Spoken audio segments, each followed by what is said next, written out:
Onestà e solidarietà. La marcia degli alpini verso l'86esima adunata nazionale cammina su queste due gambe.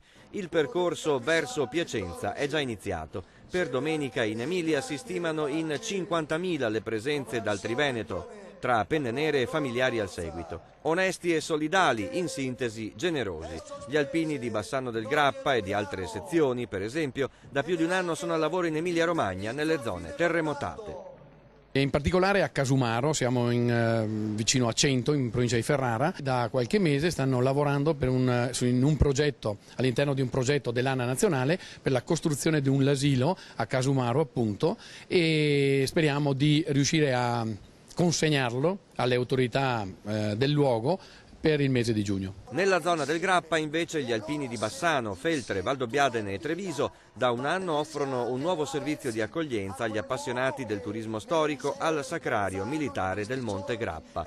Tornando alla dunata di Piacenza, che inizierà venerdì con l'alza bandiera, il clou sarà come di consueto la sfilata in centro città, presente il neoministro della Difesa Mario Mauro. Antena 3 Nord-Est ve la proporrà tutta in diretta. A distanza di un mese da quella nazionale ci sarà poi l'appuntamento con la dunata triveneta. Il 15 e 16 giugno toccherà a Schio ospitare la pacifica invasione di Veci e Boccia del Nord-Est.